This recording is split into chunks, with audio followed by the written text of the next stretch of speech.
Welcome, everyone. We are delighted to have another live chat session with you. Today, we're going to be talking about supporting fertility with flower essences. And we are really intrigued by this topic. Ruth did a open circle on pomegranate and has been really immersing in all things pomegranate of late, as have I.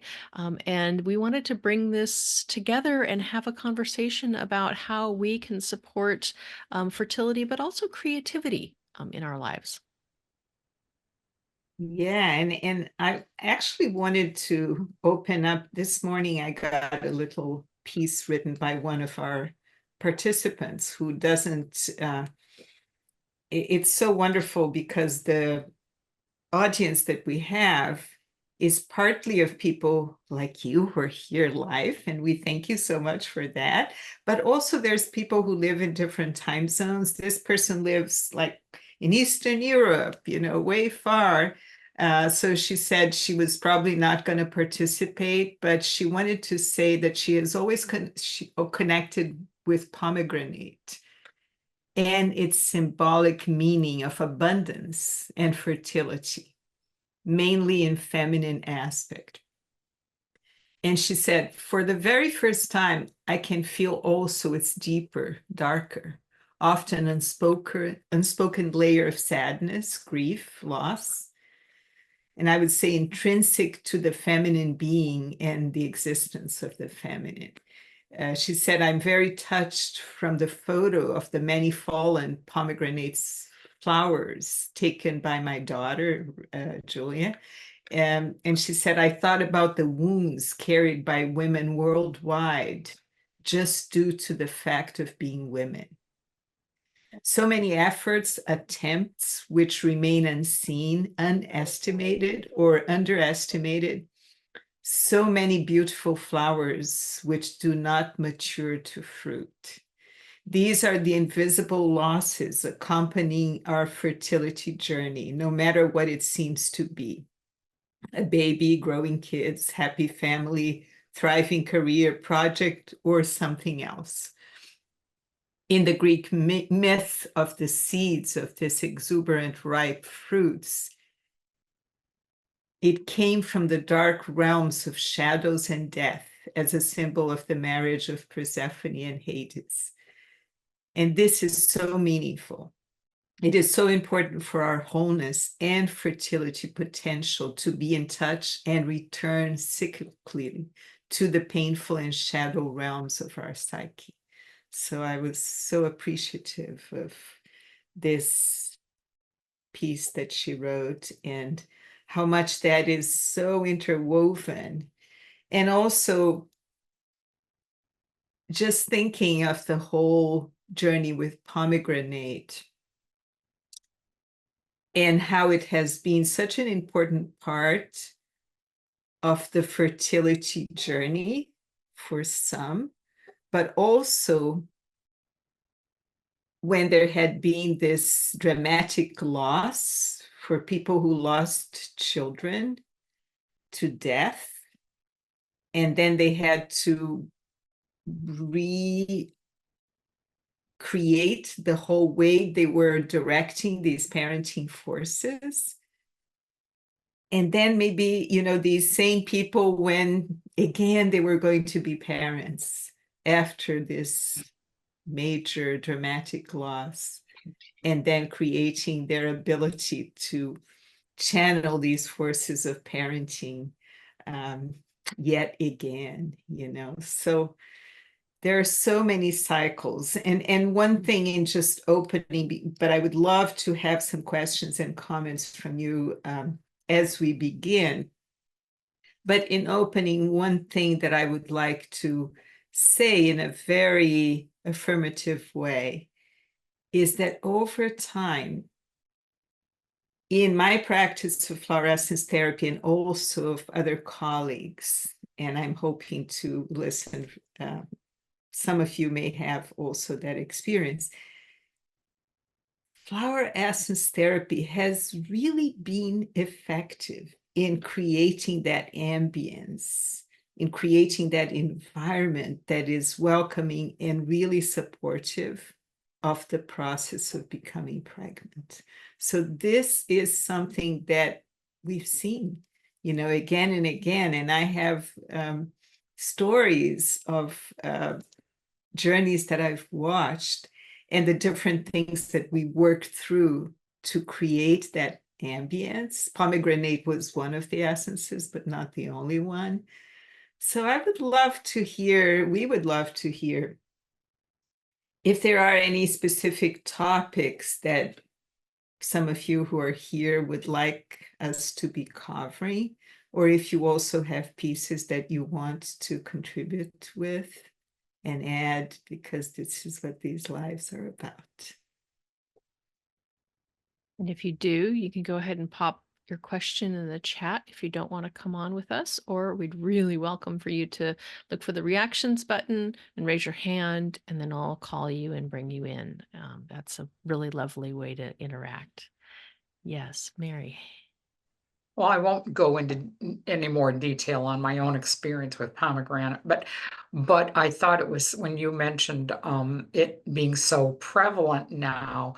I listened to an astrology podcast that I enjoy, and and the topic that was being covered was the Black Moon Lilith, who was going through a current astrological conjunction of this particular presenter was saying it was quite momentous, and the story of the Black Moon Lilith is the same as the story of Persephone and the going under. And so here we are in this time where this feminine oriented planet is going through a very interesting aspect with the planet of the wounded healer, Chiron, and that I just thought it was a lovely timing for you to have this today. So here we are. Whoa, here we are. Thank you. Yeah.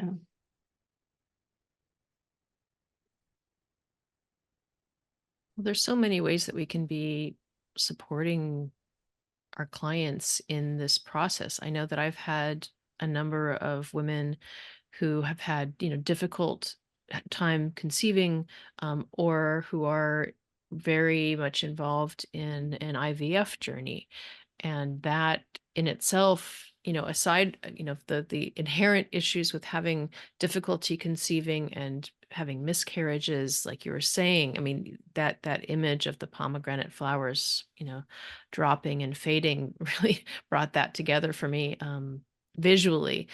But also the IVF has some real challenges for women who've had any kind of physical trauma, pelvic trauma experiences, that, boy, that stuff can really bring up some of those traumas. Yeah, and what I have found in practice is that for some, it goes beyond that, in that fertility involves the whole relationship with the body and the enjoyment of being a woman and the ability to really be in this flourishing state that allows for fertility. And so I remember one case that I have worked with for quite some time before eventually everything worked out really well. And this woman became, I think, a mother of 3.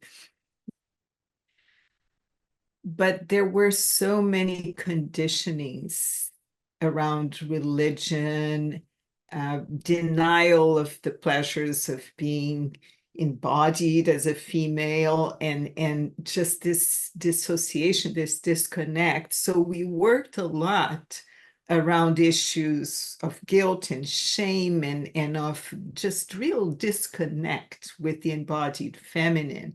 That was an important part.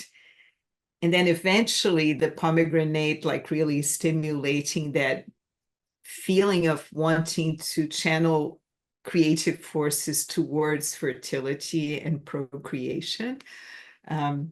but there was a whole journey with the embodiment of the feminine, which is a beautiful journey that flower essences support, and all the different traumas and blockages, and also, I mean, there's many layers to it, but let's listen to our next question. Yeah, Virginie. Hi, can it help with the difficult journey of endometriosis? Mhm. And how? Well, I would say, first of all, that flower essence therapy does not address conditions. Okay, so that's not, we're not going to speak about working with a condition, because this is not what we do, and even less so, this is something that we would claim that we do. So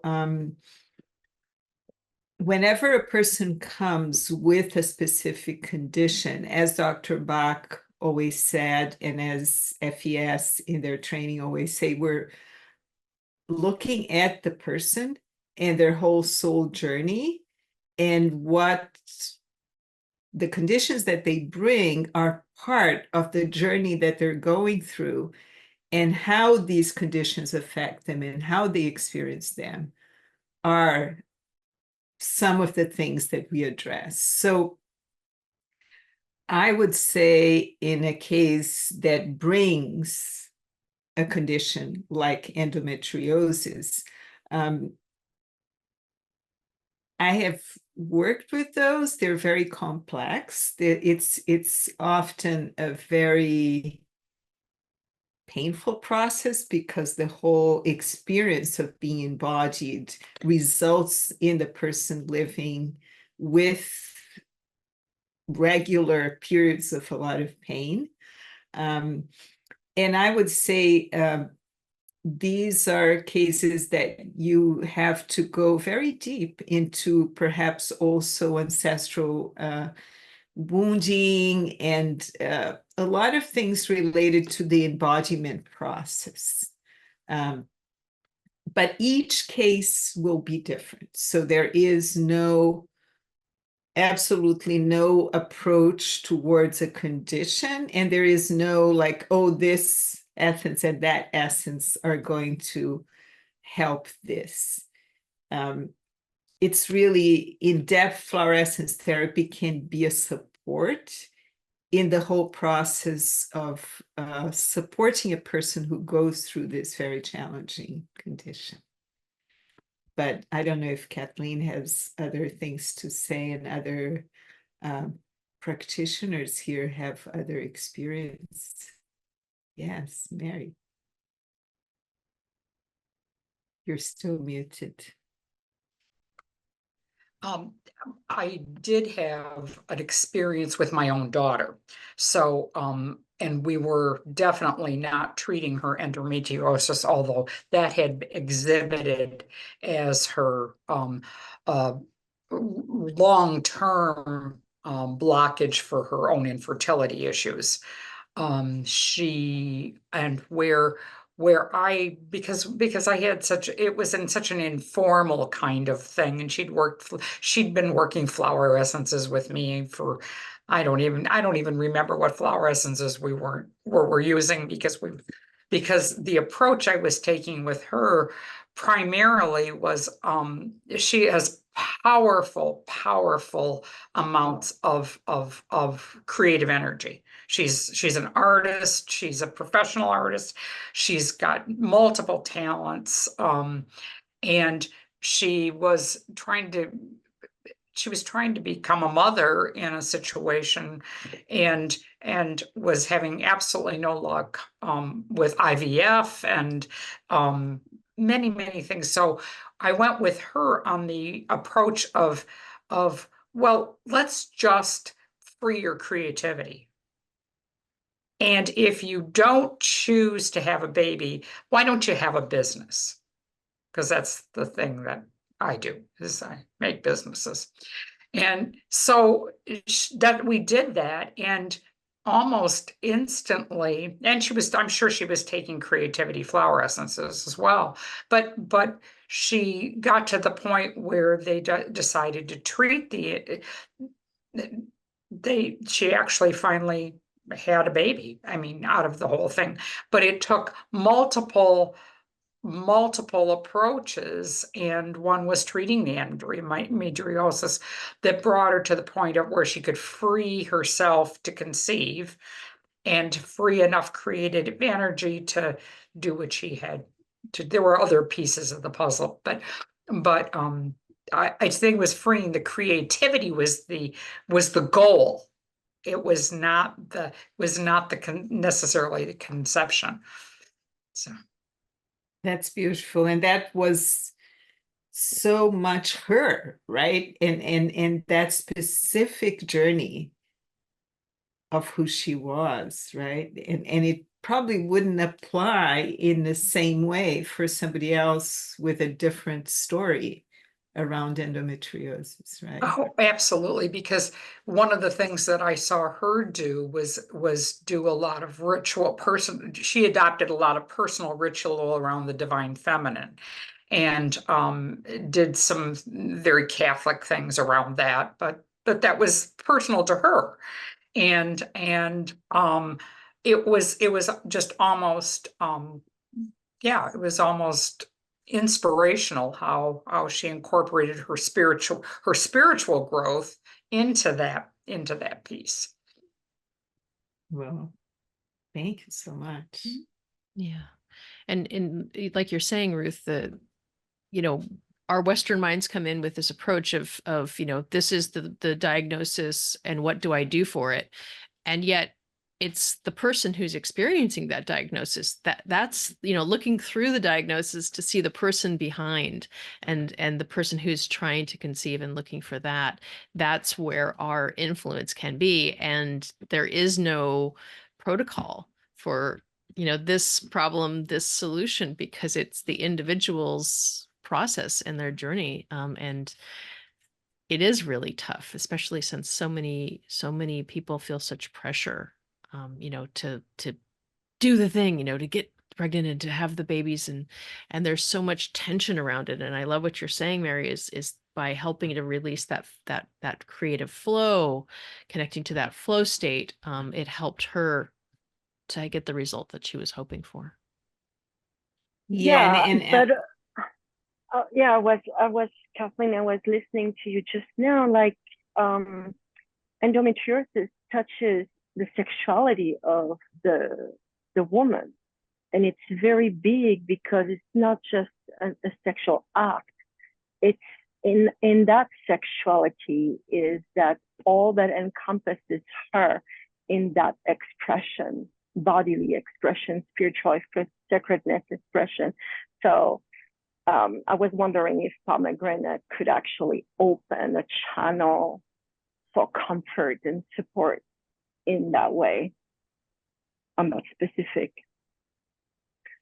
Yeah, what I would say to you, Virginie, having worked with people who have lived through this challenge, it really depends on the case. So you are going to be the one who will know whether for that particular case, Pomegranate would apply or not, and at what stage in the journey of working with the case. And that's probably one of the reasons why flower essence therapy you can't do random trials, for instance, because it's so specific of the journey of each soul, really, especially around very complex patterns when we're working through them. And Mary, I appreciate the comment that you popped into the chat about your daughter clearing epigenetic patterns in the conception process. Do you want to share a little bit more about that? That's a very interesting and valid point. Well, a lot of it was linked. There was quite a bit that was linked to the process of the divine feminine being Catholic, and some of that long history of how how conception and fertility and womanhood is viewed in those traditions. And she knew she had all the support she needed from me. I mean, there was never any question on any of that, and she wasn't even raised with a lot of handed down because I wasn't raised with a lot of handed down negativity. But that was, that was dominant in some of the choices she made around the fertility. When she actually conceived, she ended up with triplets. And then she had to face the decision from her doctor, who proposed, you do not have to have them all. You do not have to have them all. And he said, unfortunately, in the state we live in, you have 10 weeks to decide that, and usually it decides by itself how that's going to work. And so she only did actually, she lost two of the twins that were a split embryo, but one was what she really would have chosen. So Thank you for sharing all of this. but that whole epigenetic thing, and the actual cause of her infertility was was a genetic condition that she'd inherited from her father, which is, so we would never have found it barking up my tree. So Very Yeah, complex. and the issue of fertility now has become much bigger than it was for several reasons. I think there's a whole environmental reason, a whole nutritional, the whole fabric of life is being altered in many ways, and that is affecting people's fertility, both male and female. But there's also the whole issue of people deciding to have children later in life as well, and then when they do that, then they also have to deal with the limitations of the body's age and so on. But as Kathleen has pointed out, and I would underscore, going through these fertility processes is so stressful for women.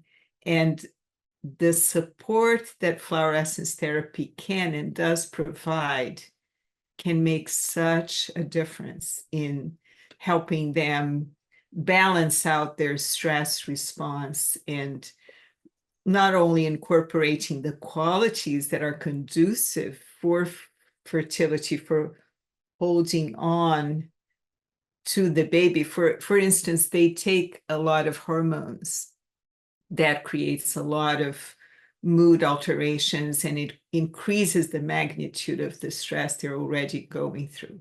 And then each time there is the attempt to implant one fertilized egg, there's that whole stress around what's going to happen, and is the egg going to really be well received and nurtured and established.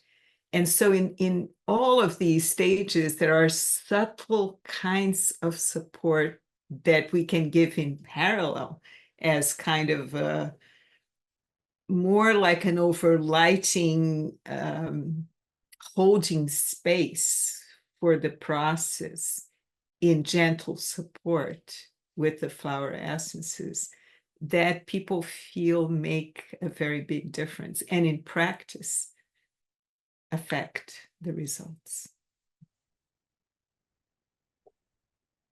Virginie, are you complete, or do you have an additional question you wanted to share with us? Or I didn't want to take you off No, screen in case you weren't done. no, thank you so much. It was very, Thank you. thank you, Marie. Thanks, Virginie. And Mary, also, I think you'll be I'm sure you'll be back. I think we can't not bring the Lilly family into this conversation. It seems like this is the next, one more piece that we were talking about. As I was contemplating this whole topic, I was really thinking of that quality of the Mariposa lily, coming in. You know, the pomegranate and the Mariposa lily together have such good synergy of character, and especially in that process of preparing the body to receive and preparing the body for that openness. I would think Mariposa lily would be a good one to contemplate.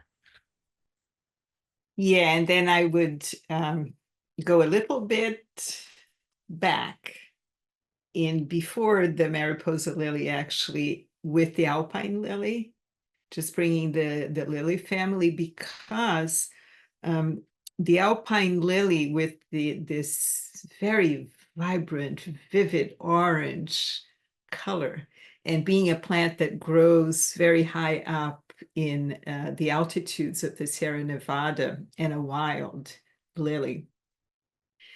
This one is very helpful for women who have their femininity a bit too mental and disembodied, and they haven't really brought in that femaleness all the way down to their feminine organs, in vitalizing that part of the body. So Alpine lily is always an essence that's really prominent in the process of fertility that I've worked with. And I actually have a case in which I went and tracked back the need for the Alpine lily all the way from the childhood to the adolescence to the adult moment in which this woman decided she wanted to become a mother. And the Alpine lily was an absolute key essence in this whole journey. So, and that is vivifying the process of being a female in a very embodied way, rather than that femininity that's all more abstract and more fantasized and more virtual, or more mental, but not so lived in this very alive and embodied way. Yeah. And so that is one of the important ones that creates those foundational conditions that are inviting and conducive for that femaleness to then awaken the mother, the mothering, welcoming of the Mariposa lily, that really wants to have in their womb the gradual implantation and growth of a little baby. And of course, the pomegranate amidst all of this, because with the pomegranate, we address the many ways that creativity gets directed. As Mary was mentioning in the beginning, her daughter is this super creative person, and she had creativity flowing in so many ways, and it was important to really give pathways for this creativity, including the pathway of procreation amidst all the others. And so for so many of us, there is this pressure of being successful in a career and all of that, and directing a lot of the creative energy in this direction. And then there comes a time when you want to also procreate. And how do you direct in a lively way these different streams of your creative abundance? And so that's where the pomegranate comes in. That's one of the instances in which the pomegranate comes in. But who would like to add to that? Turned 83, so I've had my children and then raised them and gone through so much with all of that. And I've just rediscovering my artistic talent, and I've been painting poppies now. I had an urge to bring them, but it doesn't seem appropriate. And I think that that's a big part of my other work, which is both mental and emotional. And just finished. I finished one last night, but yesterday I found I had to actually remove some lilies from my garden because I've got so many lilies. They were all over and I needed to put something else in. So I've had all this conflict about, do I really do that? Do I remove the lilies and I'm inviting in the poppies, the Iceland poppies?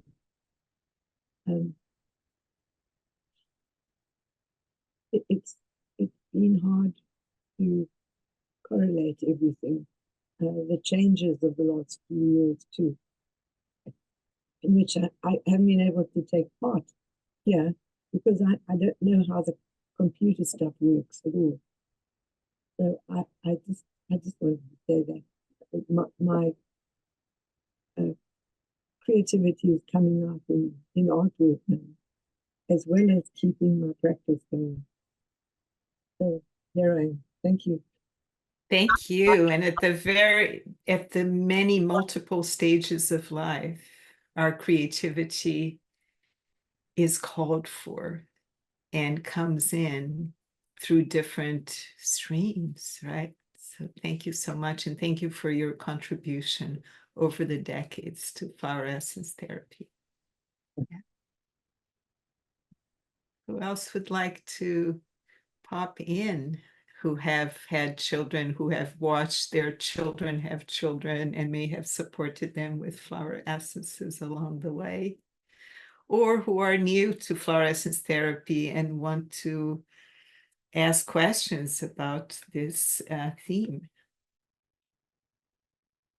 While we wait, one of the characteristics that I'm observing in pomegranate is the rest cycle and the importance of that rest cycle. What you were mentioning earlier about, all of these creative acts, and what I see in my practice are individuals who are spread really thin, have so many different places that they're putting their energies in. And the fertility process is like one more thing on the to-do list. And the pomegranate really has this, because it's so tied in with the mythology, there's this profound need to go deep, dark, and rest. And that's part of the process, of part of the cycle. And that imperative to go inward, to go more quiet, to do less, seems to be part of the teachings of pomegranate. Do you agree? How does it do the rest? Well, because if you think about the myth of Inanna, of the myth of Persephone, going down into the underworld, and that's on some levels, part of the whole seasonal cycle, when we have the winter time and we have the slowness, and it's not the season for going out and doing all the things, it's a season for going in and resting. And on some level, that fertility process requires a level of rest, and because the body is working very, very hard, but not doing things in the outer world. Yeah. Mm-hmm.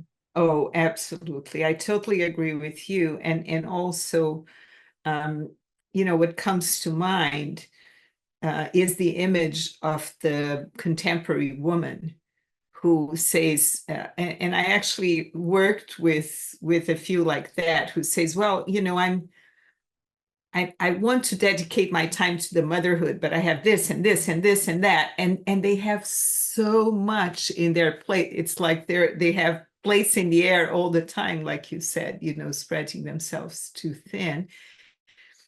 And there is no actual way that they can program themselves to really respect the cycles of nature in their bodies, right? And the cycles of nature in our bodies are so vital for this process of fertility. For instance, one essence that I love to use with clients, perhaps alongside with pomegranate in this case, is the balsam poplar from the Alaskan Essences, because I find this one to be a beautiful one in attuning to the sensual of the cycles of nature, of being able to be attuned to the cycles of the moon, to the cycles of the seasons, and to the sensual, really physical, sensual aspect of it, and really supporting people in connecting with that. I love using it along with the green tourmaline gem elixir or the green tourmaline smoky quartz, because it really helps this connection with the earth and with its rhythms and its cycles. And that, of course, is very helpful for a lot of people, not only for those who want to create the best conditions for fertility for themselves, but it is one of the pieces that can be very, very supportive. Would you agree with that, Kathleen, and others? Yes, please. And others, come on in. Raise your hands or, oh, yes, please, Mary. Let me get you. Well, you just reminded me of one that I did miss talking about when you started talking about the lilies. At that particular time, I was primarily working with the bush essences, and there's the red lily, which is for grounding. My daughter was conceiving extremely easily, and that was one of her problems. But they weren't grounding. And there's that grounding nature, which is part of the cycle Kathleen was mentioning, of that you got to rest and then you got to get it to sit still for a few minutes, get it to take that her miscarriages were all within well before the 8 weeks. I mean, they were very early term, but you just have to get grounded and stop doing. So yeah, and on that line, I was just editing from the practitioner training, the part that I taught on the Louisia. And the Louisia is an FES flower essence that is actually really key on this process when the soul is kind of beginning to touch being on earth, but is not quite really settled into embodying, into being and staying in the physical form.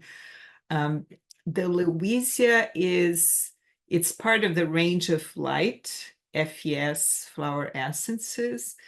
These are tiny little flowers that grow in the lava fields in volcanic terrain. And they are helpful for really helping the soul to settle in and stay. And actually, when my own daughter was going through the fertility process in IVF, this was one that Patricia Kaminsky said, give her the Louisia, give her the Louisia. And so when my son and daughter-in-law were now conceiving, I shipped bottles of Louisia for them as well, because this was really one to be so beautifully, like finely supporting. If you're meant,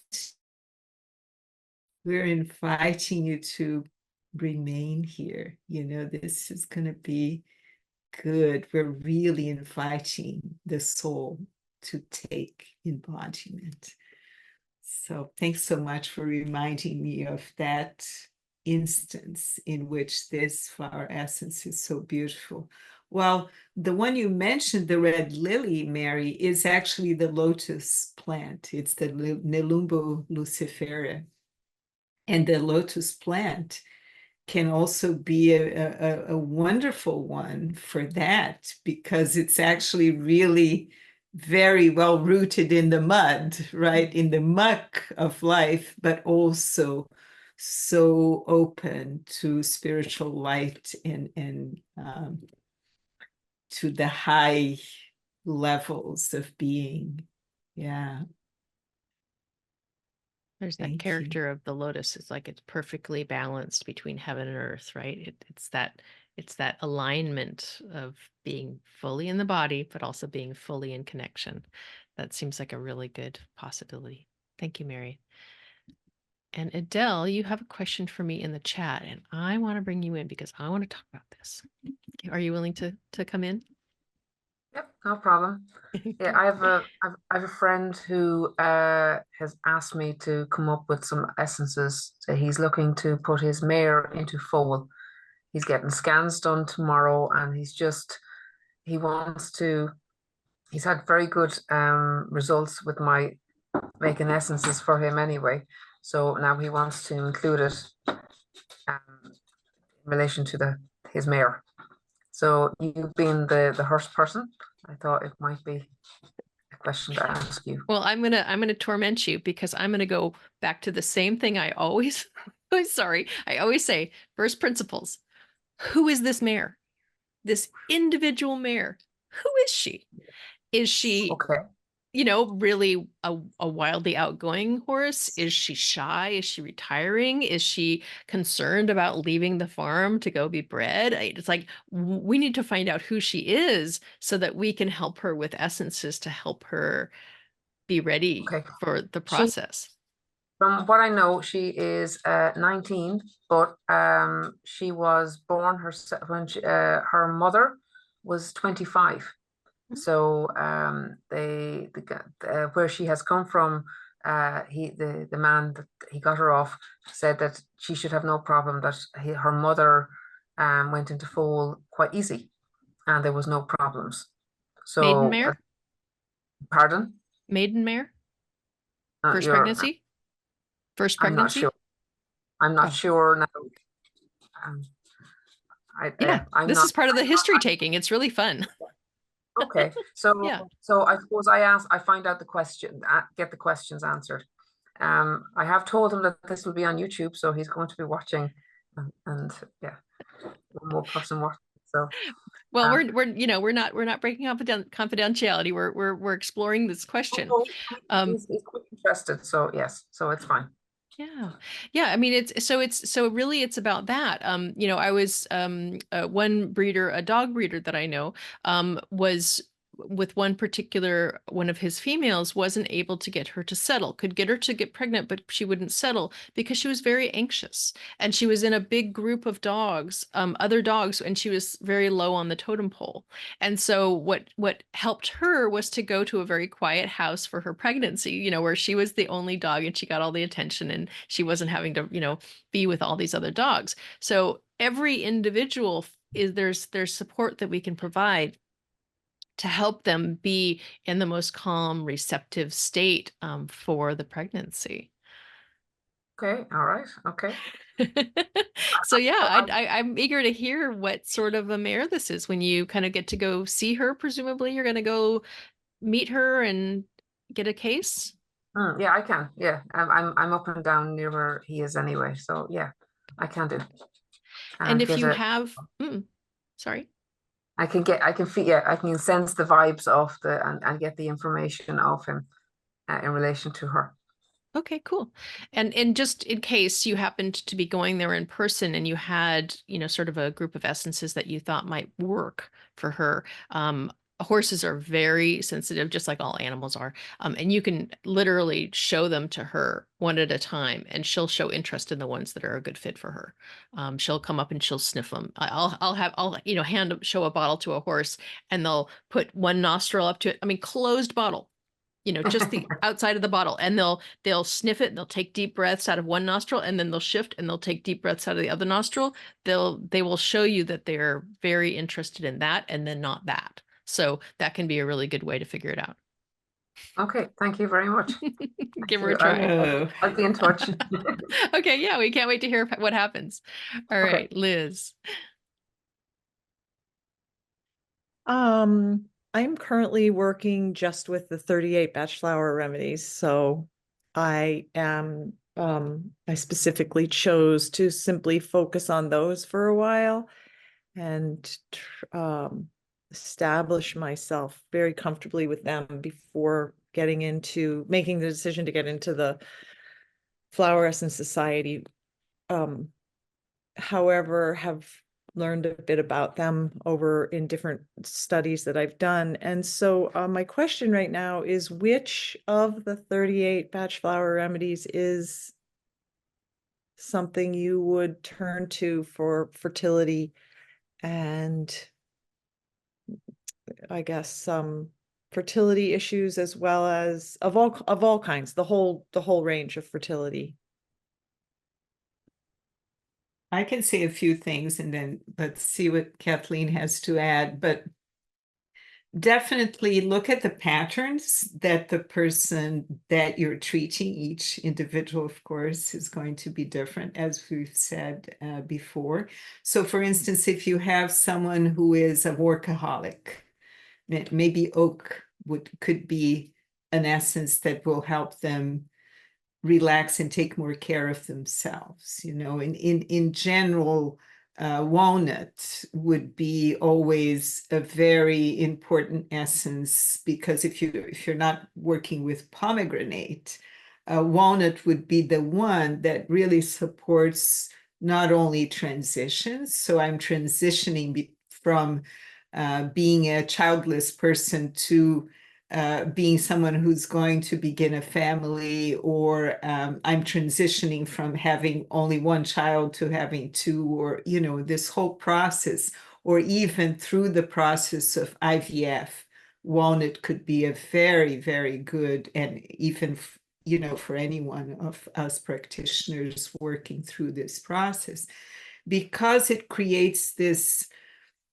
protection around what's more vulnerable. And it's good to remember that actually both walnut and oak are made from the female flowers only.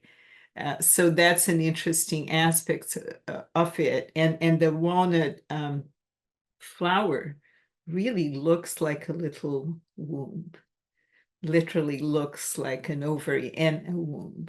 So that certainly would be a really important one. And of course, when you're looking at the past, we had Mary talk about epigenetic stuff, things coming from there's all processes of guilt around sexuality and around one's relationship with one's body, that pine can be helpful.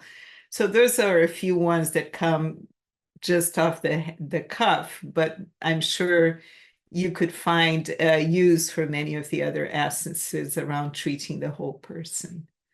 Yeah. Yeah, that's really that helps and makes a lot of sense. And it's always really great to learn from this sort of gathering here more about the FES, because I'm very interested in all those. I just made this choice for myself and I'm just going to stick with it for a little while before I branch out. Yeah, Do we you have totally anything support to that. add, Kathleen, for the Bach essences and fertility? Yeah, I totally support that, keeping your, going deep into a limited set is a great way to really anchor your knowledge. They are foundational to the practice. So yeah, learn them really, really well, and then, add in when you want to, if you want to. You could totally just trot through the whole list of the Bach essences and go, in relationship to this particular situation, there would be maybe someone who would need this. I was just thinking, you mentioned pine, Ruth, crabapple. Yeah. That feeling of not being perfect and maybe needing to have like the perfect diet in order to conceive, or that you're polluted, or all of those potentials that could be coming along in this process. Truly, you really could go through the whole list, and there would be a circumstance of someone who would need that in relationship to this issue, if you were looking, through that lens. I don't know if it helps at all. Yeah, and cherry plum, which is one that I've used a lot for sexuality, for letting go into orgasm and allowing the body to do its thing, and also for birth. So yeah, like you said, you can go through each one of the essences and see, oh, this could be used for this and this and that. Yeah. And closing note, Star of Bethlehem, right? Coming into the body, calming and soothing. That seems like a pretty obvious choice in almost every case. Mhm, mhm. Thank you. That's great. Thanks, Liz. So any other comment on what you've seen in your practice or needs that you've seen come up that could be adding to this conversation? Yeah, definitely. I think this whole relationship with one's body and pleasure in being in the body is a big one in the culture that we live, that it's so much in the head. And it's also so much in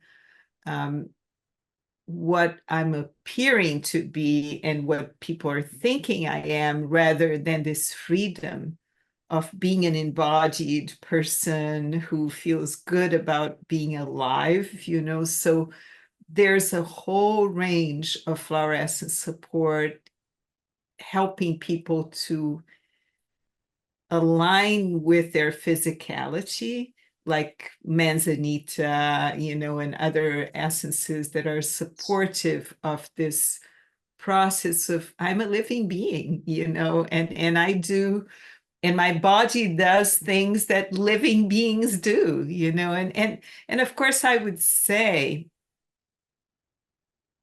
that, you know, plants are all about reproducing and keeping their species alive, you know. So maybe that's one of the reasons why I have found through time that flower essence therapy in general, it's not a specific thing that you're using, pomegranate or what, but flower essence therapy in general has been supportive of the process of fertility, because plants are all about continuing to exist. I mean, they've been here for forever in the planet, so much more longer before we began existing as a species 200,000 years ago. So they know all about reproducing and staying alive and keeping the continuity of their species. So use your essences imaginatively for this goal, because there is so much that plants can offer in terms of supporting aliveness in each and every one of us for different moments in our life, you know. And so fertility is really so much about aliveness, so much about, that's why pomegranate was our theme, because it's so much about creativity. And of course, one of the things that we said in the opening, when we are suppressing our ability to feel because feeling is too overwhelming and we haven't grieved things that needed to be grieved, and we haven't held space for feelings that needed us to hold space for them, that is also blocking our aliveness. Or when we're also suppressing the expression of feelings that we have that we just blocked. So there's so many instances in which our aliveness needs support so that it can help the flow and the flourishing and the fullness of being a living being.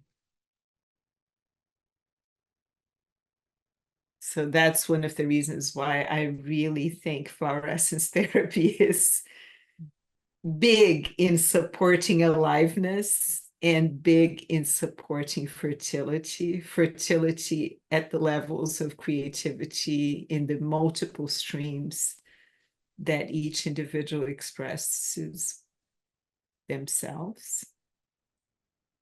It really is about embracing this entire experience of being alive and in being embodied, and all of the joys and the trials and the tribulations and the sorrow and the joy and everything, all of it, finding ways to open to all of it.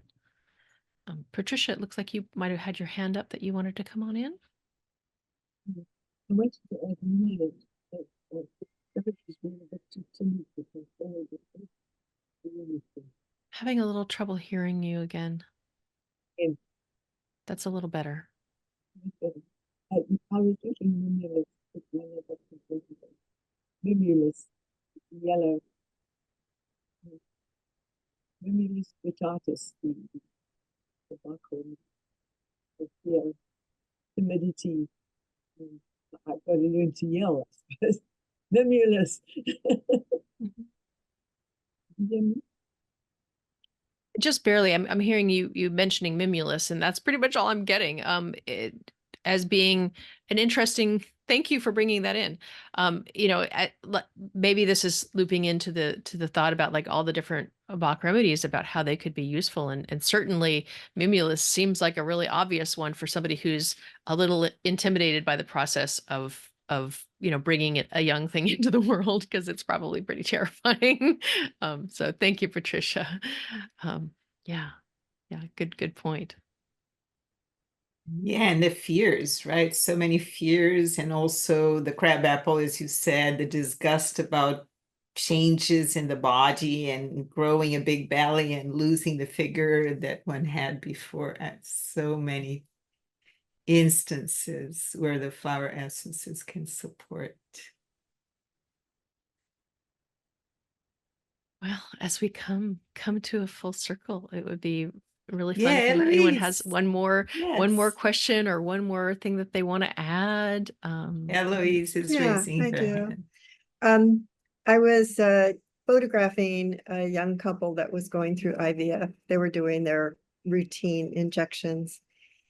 And routine was like kind of the key word, they had it really down well. And I was thinking about how beautiful it would be to have a spray of the essences that they could, at the very end of that process, just spray for each other, bringing him into that process as well, making it a little bit more sacred. I mean, it was very sacred, even as a routine, but the spray brings him in a little bit more. Yeah, that's all. Absolutely. And remember the Louisa for that spray if you are going to do it again. Yeah. Amongst the other ones that you might tune in. Yeah. For sure, I concur. The spray is a really good way to do it, because especially when someone is working towards becoming pregnant or in the process of pregnancy, you want to be really careful about inputting too many inputs internally. If I were making a formula, I'd be really attentive to making it as small of a formula as I could. I mean, there's different opinions on these things, but that would be my take on it. Is I like to use small, non excessively stimulating formulas, something that really has this quality and character of being very, very gentle and very, very welcoming, rather than something that moves a lot of energy, let's say. And the spray is a good way to envelop without intruding.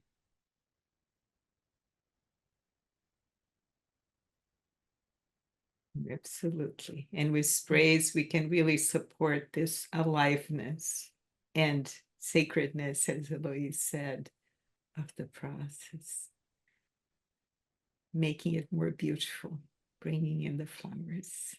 Yeah. And maybe live flowers as well. Lovely. Well, thank you everyone for being with us. This has been really sweet and really lovely. Liz, did you have one last thing you wanted to pop in? Yeah, I just was going to say that I recently became certified as a hypnobirth, childbirth educator. So it's been this is really relevant to me because I've been slowly moving towards working with women and families, in my mind, thinking, the hypnobirthing is a really nice population of people, and they always know someone who is trying to get pregnant or is pregnant or has had issues. And I'm also just really appreciative of this because I think pregnancy brings up so many different feelings and fears. And so this has just been really helpful in thinking about it more deeply. So thank you. Thank you. Thank you for being with us. Thank you everyone for contributing your questions and your thoughts and your experiences. It's been really lovely. And we hope that go ahead and feel free to close open your mics and say goodbye. We'll miss you until the next time. And we hope that you join us for the next one of these. We're doing these on the regular. Thanks for being here. Yeah. And Thank also, you. if you do have subjects that you would like us to be bringing to these lives, we're doing one every month and we're really welcoming suggestions. So please contribute with your requests. Thank you. Bye. Bye, thank Thank you. you. Thank you. Bye. Thank you, everyone.